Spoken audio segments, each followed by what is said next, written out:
Yo, Simba, look at this S. Everything the light touches is yours, man. Yeah, that thing. And this thing. And over there. What thing?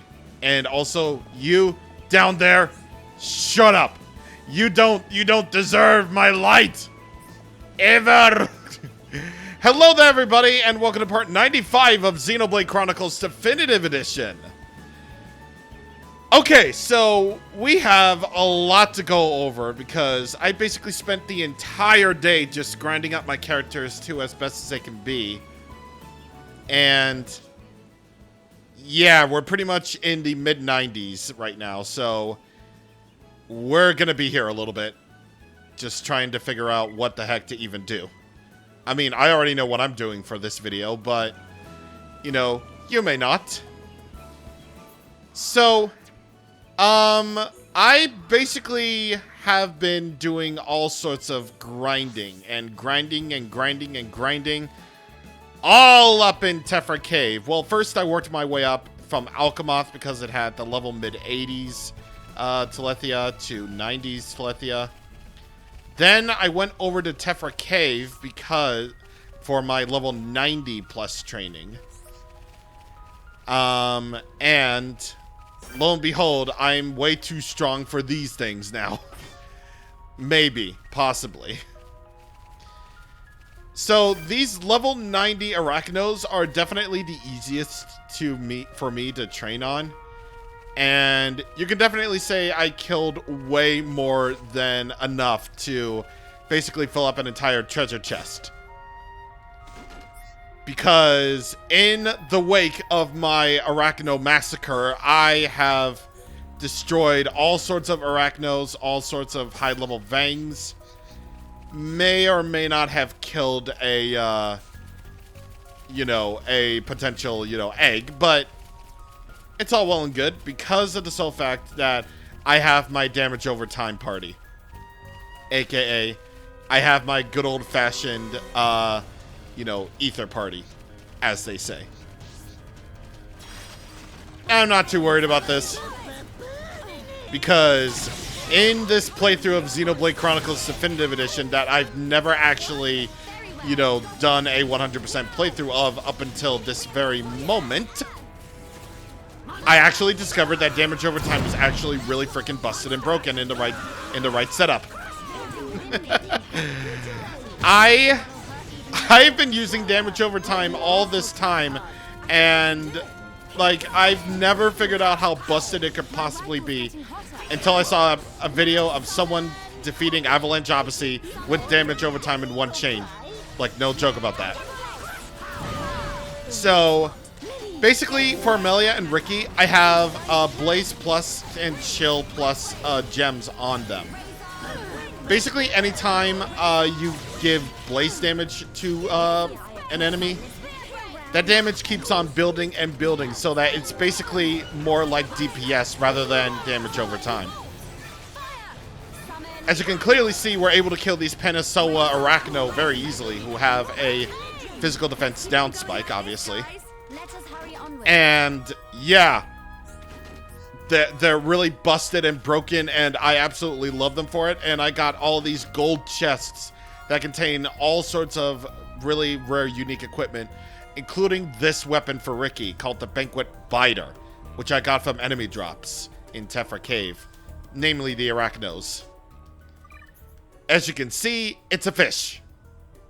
But it's a fish that has Blaze plus 5, Chill plus 5, and Poison plus 5.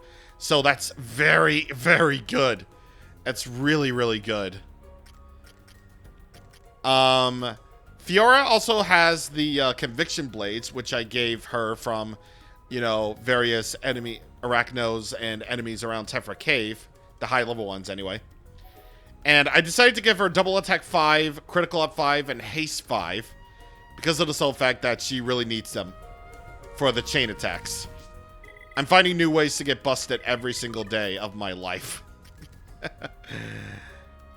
Also, if you can plainly tell, I did a lot, and I mean a lot of gem crafting. As for the rank 6 gems I was able to craft, look at this. This is just basically an overview of what I did. These Arachno and all the other enemies drop crystals that can really do you like all of the wonders of the world. And if you're able to get a mega heat for a rank 6 gem, that's got to be the most busted thing ever. Like these were the things I was talking about. These were the cylinders I was able to make from, you know, using Fiora as the shooter and Ricky as the engineer. For getting all of these cylinders, because there's no way you can get rank 5 cylinders in this game. You can only get rank 5 cylinders from using, you know, this combination of characters right over here. Fiora as the shooter, Ricky as the engineer. Ricky want to play? And No problem. basically the more effects you have, the more, the less their strength will build up. So that's basically your only means of getting rank 5 cylinders in Xenoblade Chronicles. So yeah, I did all that. Also, I actually did manage to get an advanced art book for Bone Upper somehow. Yeah, throughout all of these, I managed to get all of the AP in the world and also all of these other things for everybody else. So this is going to be really fun and really interesting.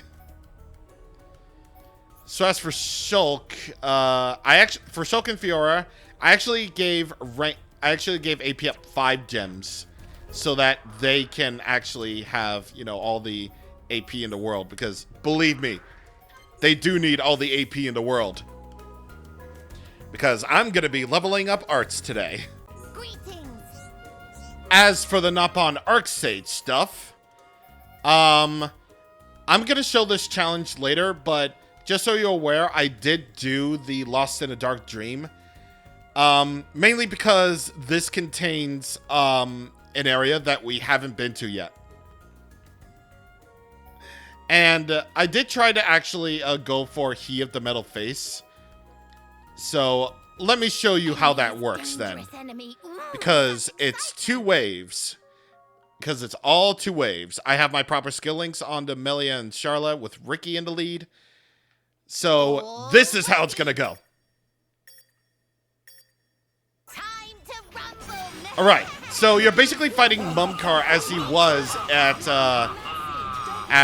Sword Valley. He's basically got the same attacks as he did in that very fight, where he can cause poison onto everybody, and you know, nothing else to it. He's just higher leveled and higher, and just has higher stats altogether. Now, you can actually, with damage over time, you can actually build up damage over time with, or cause damage over time even more, thanks to Chill Plus gems, basically, or Blaze, Poison, or Chill Plus damage gems. I believe they can go up to 100% if you decide to equip multiple gems of the same type. So that's for the damage over time stuff. As you can clearly see, Chill Plus is working very good for Ricky, because his Friezenate is possibly one of the best damage over time arts ever, because it has a really fast cooldown time. And as a result, you can just basically keep inflicting your enemies with chill damage. All of the time, man. But of course, this also means that you're gonna have to be very careful. You're gonna have to be very careful. Just like that. Custom Grand Shot. That's the attack that he used on Prison Island. And it forces daze on the entire party. So that's not very good. Okay, I'm going to position myself very carefully, and there we go. Well, thankfully, he's not targeting Charlotte right now.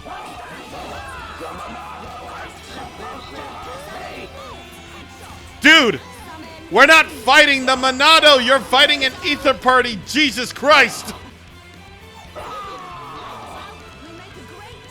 Oh my god! It's Mumcar and Mumcar!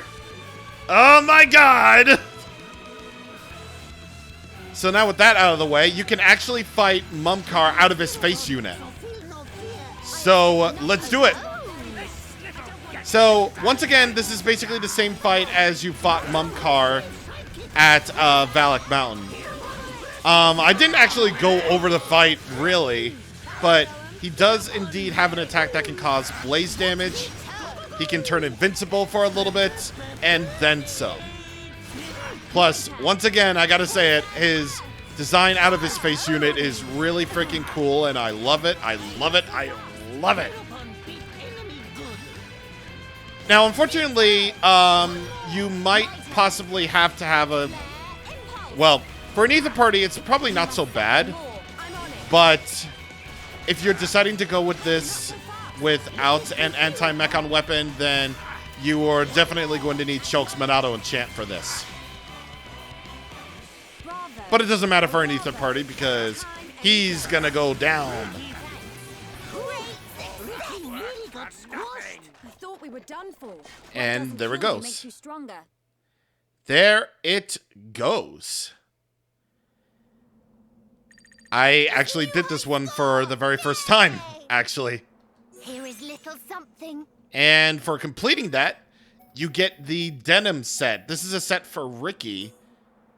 I believe I already have this one. But, actually, I don't. Ooh! Ricky has a blue Hawaiian shirt. Okay, let's go. I've been waiting. Oh, that's amazing, dude. That's amazing. I'm not going to show off uniquely disadvantage or lost in a dark dream until a little bit later. But just so you're aware that these are challenges are there and then some. And speaking of which, I actually also ended up getting a advanced art book for Magnum Charge too. So that was a bonus too. So I feel like I don't really need any master art books for, Rhine. But since I've been using a lot of damage over time arts, I'm gonna get Burninate. And as for Melia, yep, Summon Flare it is. It's literally the only one that I don't have an advanced art book for, and I feel like this is a way to compensate. Alright, and speaking of which, I feel like it's time to level up some arts because we have some fighting to do today. We got plenty of interesting stuff to do, so let's not waste any time. Burninate, you can level up to, well, as high as you can go. Yes! Summon Flare, you may upgrade as well. Along with Summon Bolt, love it. And Summon Earth, and then do that. Summon Earth has a longer cooldown time, so yeah, we're gonna upgrade that too. And what should I do? And Mind Blast, why not? And Spear Break, love it, and doing this too. Sharla. Heal Blast, Heal Round. Metal Blast. And you know what? Heal Blast and Heal Round again. Level that up to 10. Fiora. You can level up Double Wind. Actually, no. Final Cross. Because I freaking love this art. We're gonna level that up twice. We're gonna level up Double Wind to as high as it can go. We're gonna level up Air Fang. And then the rest for Final Cross. Ah! Final Cross biased? Dunban, you can level up Summon Soaring Tempest to that. Rhine, you actually got a Bone Upper and Magnum Charge, so let's level it up to 10. And then Magnum Charge to level 10. The AI is really good at using Magnum Charge. So, the next time we'll be fighting, we get 4.2 times the amount of damage. And finally, for Shulk, we're going to be using a lot of auras later, Purge later on, so we're going to level that one up. We're going to level up Monado Armor because the AI is really good at using that. And Monado Buster. Jesus. Look at that damage. Look at that damage, dude. Like, 14,000 at max. God. 14,000 at max. That's crazy. And I figured Monado enchant. You know, for old time's sake. Okay, so that will be it. Pretty much since I grinded all the way up to where I'm supposed to be right now, pretty much everyone except for Melia, obviously, has their skill branches filled out. Obviously, some more than others, but hey, who am I to judge, am I right? I mean, I already have Glorious Future. I'm basically good to go for whatever is up next. And now, enough of the filler content. Art to art. Speaking of which, art to art. So, I did a lot, and I mean a lot of battling, and as a result, I got a fair few amount of achievements. The one that I just got was Art to Art. Raise 10 of one character's arts to the maximum level. I also got Serene Candor, Candor, which means we fully developed one of 3 of Melia's skill branches. We got Secret Weapon, which means we fully developed any character's skill branches. And I think that's it, actually. Oh, I forgot about this one, too. I also got Anti-Air Battering, defeated 250 flying monsters. During my time with all of these fights, I actually ended up deciding to actually go for the Glory Slabos for some easy experience gaining. And I realized that I could kill 2 birds with 1 stone, because I actually got a silver chest, which contained one of the replica Monado items that we needed. So, yeah, 2 birds with 1 stone. I didn't necessarily mean to do it, but I did. But also, look at this dude. Look at this dude. This is a Dinosaurus. This dinosaur, legitimate dinosaur that exists in Xenoblade lore, except you can only see its legs, has the talent art called Devour 10. Instant death.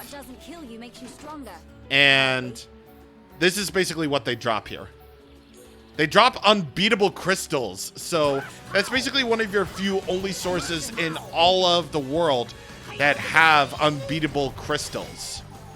So if you want to craft that unbeatable 6 gem, then you're going to have to deal with these level 98 dinosaurs.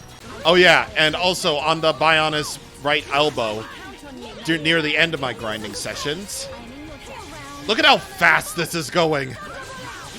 Look at how fast that thing is going, aka the health bar. I actually managed to get a gold chest from that, which contained the Bone Upper, advanced art book. Oh yeah, and it definitely seems kind of pointless to mention this, but I also got an advanced art book for Reflection. Alright then, now enough with the filler content. So, let's get on with the show. So, I've been basically using this party a whole lot, and I figured now that we have the proper time and resources, and also the appropriate skills, it is time for the character development that I've waited so long for. And I also just realized that I actually forgot to save, because if the game were to bork on me right now, now that I've been running the game for a while, don't worry, I exit. It's kind of worried because basically, Xenoblade 1 and 2 are both built on the same sort of graphics engine. And if that's to be the case, then if you run the game for a very long time, then it's going to have to actually... then the game might just lock up. So that might be unfortunate. But at the very least, I'm able to actually get this guy out of the way for real. Like, finally, am I right? I mean, I've seen under-leveled super boss runs, and yet, for me playing regularly, I just can't. I just can't. Well, that's basically the deal. That's basically the deal with being me and being not a Xenoblade Pro. Even though I am a Xenoblade Pro at this point. My strength is fading. Air Crush 10. This is the talent art. I'm gonna leave this alone. I'm just basically gonna wait until Melia gets revived. Oh, it's not gonna kill Melia. Okay. That might as well happen. Now, once again, I do feel the need to stress this fact. So, the instant death glitches that surround Demon King Dragonia are patched out in Definitive Edition, so you're gonna have to, you know, fight him the old-fashioned way. For example, in the original version, if you use Melia's Reflection on the attack called Fatal Crunch, that basically causes Demon King Dragonia to kill itself. And, there was another one I'm forgetting. Oh yeah, the Daze thing. Demon King Dragonia is counted as a regular enemy, so by all sense of logic, it can be dazed. And with Charlotte's headshot, you can actually cause instant death. So, yeah. Just remember that those only apply to the original version at this point in time. These tricks won't work in Definitive Edition. Now we're working as one. We must nurture this unity. All right. Come on, Cletus. Come on, Cletus. Come on, Cletus. Far from finished here. Cletus! And there it is. Colony 6 Let us hurry onwards. is Make a great team. officially completed. Demonic Everflame. This is one of the items that you need for one of the replica Monado quests. And speaking of which, you can actually utilize Ricky's Yoink for Demon King Dragonia, because he can sometimes steal rare items. And one of those items just happens to be like pieces of slotted heavy equipment, which I believe it's the only way to do it. So, yes, sir, indeed. Yes, sir, indeed. Speaking of which, speaking of Colony 6 being actually fully completed, what does Juju have to say?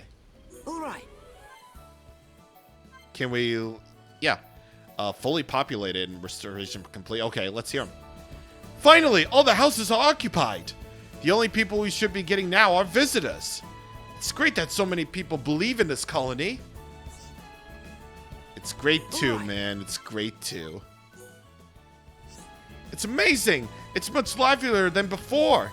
I never thought I'd see all these different peoples living together. Thanks for all the hard work. Hey, not so bad yourself, little man, being shoved to the side. But that's okay. That's okay.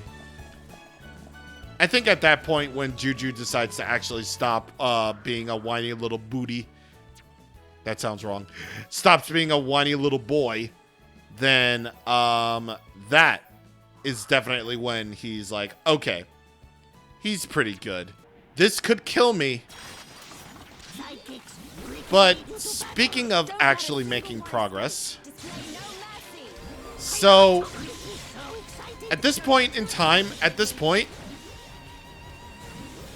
since we're now like level 90 something, now's the point where I can actually try to steal a certain glyph from Final Marcus. Just keep in mind that all the super bosses drop this item, and the more powerful the super boss, the much higher of a chance that you actually have of obtaining this item. So let's see if it did it this time. Glory Gear. Those are Days Resist 6. There we go. That's what we're talking about. Veritas Glyph. Sells for a high price on the market. This is basically the only, and I repeat, the only item that you can get, that you can do stuff with. Like, I don't know what I'm talking about, but, you know, this is basically the only item that you can get for something incredibly special. And that would be at Colony 6, because you might possibly know where this is going, if any of you Xenoblade completionists are out there. If you happen to get the Veritas Glyph from any one of the super bosses, again, the more powerful the super boss, the more chance you'll have of actually obtaining it, via Ricky's Yoink or otherwise. I don't think it's technically even possible to go past, to even use Yoink on, you know, frickin' Belgazaz and Odyssey, but Love Source. Frick, what am I doing? Okay, there we go. There we go. That's the one. That's the one. I'm not entirely sure how this falls into materials, but yeah. Right here. Love Source. And would you look at this? Look at this. I'm about to do this for the first time.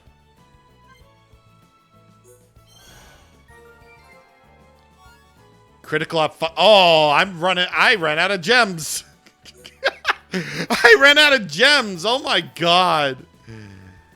Yeah, we'll get rid of these. I guess I crafted so many gems, dude. And there it is. Aggro down 5 for completing the other Collectopedia. Stamp of Insanity. That's for completing the entire Collectopedia. Dude. Wow. And I just realized I need to get another one. I need to get another Veritas Glyph, dude. Well, again, any port in the storm. Probably not the best way to do this. Possibly. But if you really want to use Ricky's Yoink to get the Veritas Glyph without actually fighting this thing, I would actually highly recommend that you use Talent Boost gems. Ricky's able to steal at least 4 things from an enemy at a time.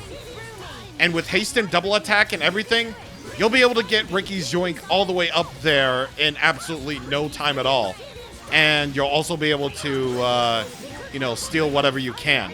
Just remember that it's all entirely random, whether or not Ricky steals stats, AP, and experience, and any other things. So let's just run away, and you can very easily run away from every one of these enemies. Oh god.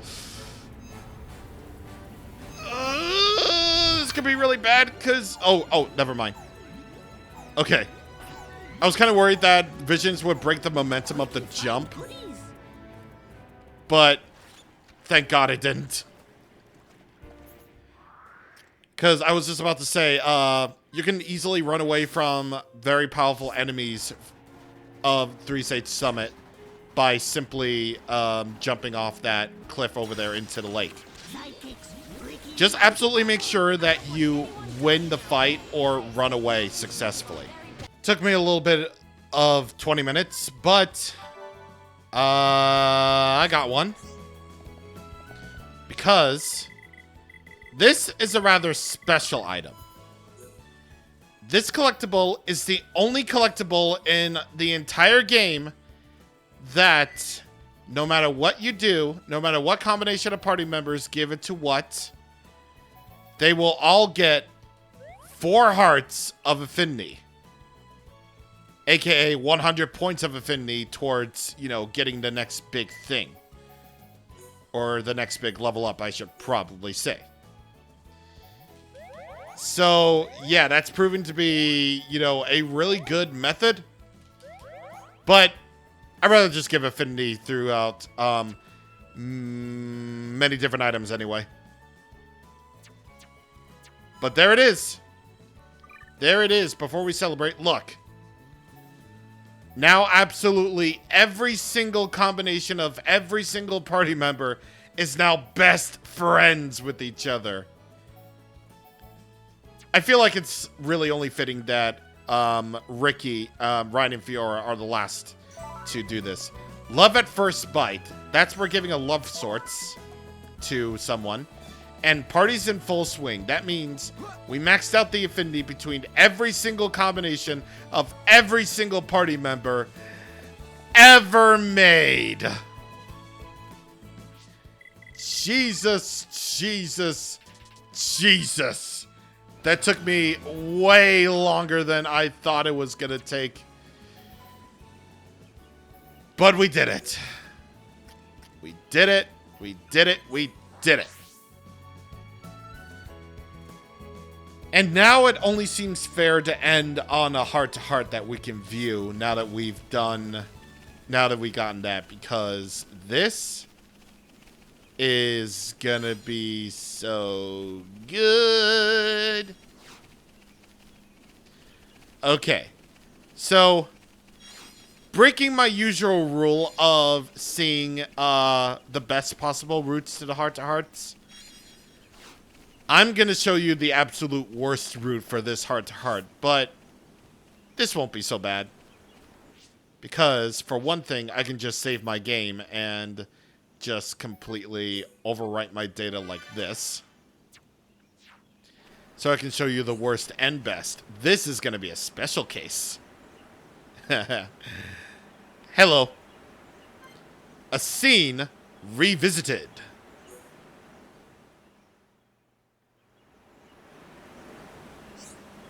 Ryan, look! What a sight! It's a sight, all right. What's wrong, Ryan? It's not like you to look so serious. Hey, I can be serious if I want to. Oh, I'm sorry. I didn't mean it like that. What's on your mind? Tomorrow's dinner. What else? I look across this beautiful vista and I can't help but think, oh God, we actually lost affinity?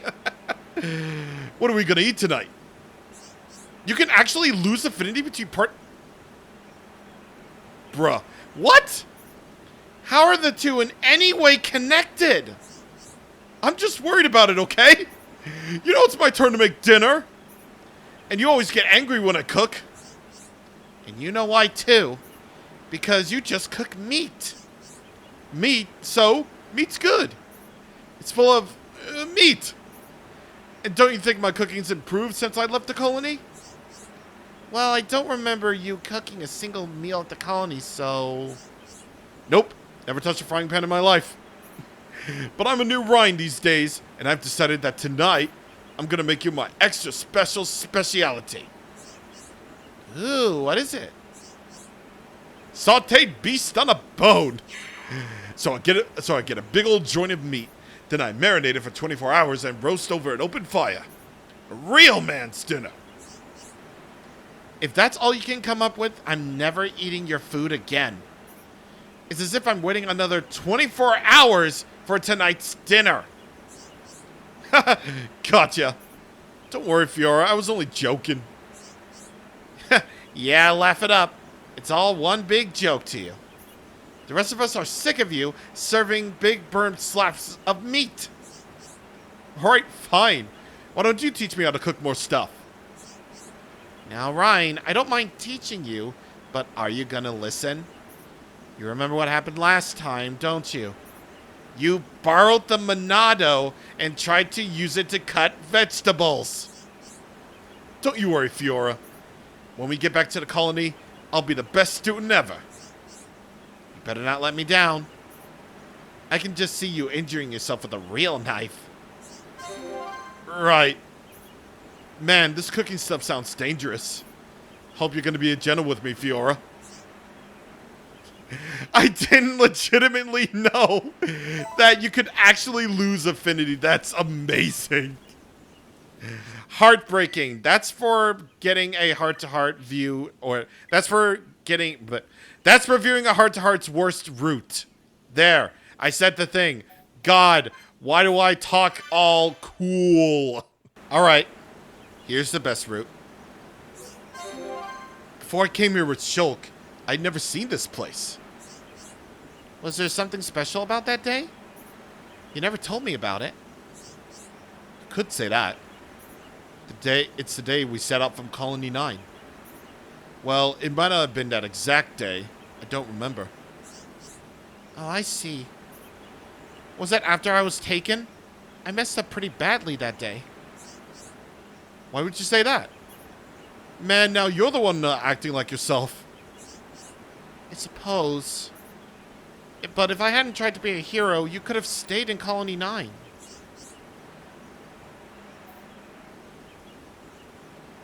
No one thinks that, Fiora. Don't beat yourself up about it. But Ryan, I don't regret leaving the colony behind. And I don't blame you for all this stuff that's happened. That makes me feel better. Thanks, Ryan. Even if you hadn't gotten kidnapped that day, we still would have left. It feels like we were destined or something. You think the Monado would have led you on this journey anyway? Yeah, something like that. Or maybe you just kind of kept browbeating, what the heck? Browbeating us until we did it. As much as I hate to admit it, I think you hit the nail on the head. I can't imagine just sitting there with the colony in ruins. I'd have wanted to go out and get revenge on the Mechon. I knew it. So don't worry, okay?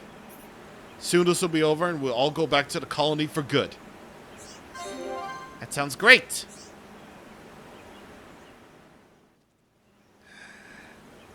Yeah, that's just basically an example of a conversation going one of two ways. Either the serious story-driven route or the haha funny where's my dinner. Man, I'm kind of glad that I elected that to be one of the final heart-to-hearts that we could view, because like I don't think we have that much in the way of heart-to-hearts that we have left, actually. I mean, I did do my best to check around, like, everywhere there were heart-to-hearts to see what we could view. Like, I did manage to get enough affinity to, at the very least, view the endgame heart-to-hearts, which is what I really wanted to do. But I suppose, with all the cuts and bits that we did, I keep forgetting that we can't skip travel to Alchemoth. You know what? I figured we'd do one more. One more before we end things. I mean, we technically didn't really do that much in the way of progress, really. But, I mean, we at the very least did the Collectopedia. We got a love source, and we showed off what a love source could possibly do. And then some, so I feel like that's a victory. You know what? I feel like Xenoblade Definitive Edition is my real character development. Like, I was once, like, really, really scared of going to this place because there was just, like, a whole bunch of high-level enemies everywhere, and it's just like, oh, God. But, yeah, it's so weird, like, being this high-leveled and actually going through all of this, like, complete and 100%. Obviously, if you were under level, then you would have to fight these Telethia. But now that we're like way too over leveled for basically the vast majority of them outside the Imperial Palace, We're all good. Ancient astrology. I'm not sure if this is the last heart-to-heart that I haven't yet viewed, but we'll see about that. Whatever's the matter, Charla? Why are you standing there? The stars. They're beautiful, aren't they? I mean, if only we could see them. Knowing that they're the same stars I see back home, it makes me feel at peace. Yes, I feel it too.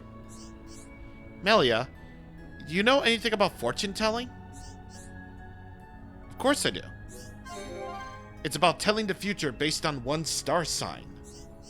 That's right. I thought only Homs knew about fortune-telling. I know nothing of its origins, but practitioners have existed for countless generations. Amazing to think that people of old looked up at the same sky as us. Quite amazing, yes. So, do you believe in fortune-telling? Yes, I do. Is it unbecoming of me to dabble in such things? No, not at all, Melia. All girls love this stuff. Don't you worry yourself. Oh, thank goodness. I've always wondered, you know. Tell me, Melia, what's your star sign? The Rhapsodist. How about you, Charla? My star sign's the Perfumer. You and me have great compatibility, Melia. I guessed as much. Wow, Melia, you're even better at reading people than me. Nice little fun heart-to-heart right there. It is. Ace of Hearts. That's for viewing every single heart-to-heart ever. Oh, wow. I didn't actually get that achievement for, Well, I guess that one's just gonna have to go back in the trash. What do I know? But anyway, yes, Ace of Hearts. That was, I believe, the very last heart-to-heart that we have. So, yeah. That's every single heart-to-heart in all of Xenoblade Chronicles. You know what I wish for that they did eventually do? Make heart-to-hearts voice-acted. Like, that would have been cool to see all the to see all these lines of text that explain, that expand the story, like, be fully voiced by the cast, you know? I don't know. It's just a little bit weird to me that they weren't fully voiced, and I probably imagine that the voice cast minus, well, some would probably be too busy or not really, you know, I guess feeling it to return to this game to voice the heart-to-hearts for definitive. But, you know, for what it's worth, heart-to-hearts are really great. They further expand the story while also giving out fun and wholesome moments. I really like them a lot. They add so much to this game. So, yep. That's how we do. Next time on Xenoblade Chronicles Definitive Edition, for real, we're going to take on some of the tougher challenges, and I don't mean the super bosses. See you guys on the next time. Thank you for watching, and goodbye.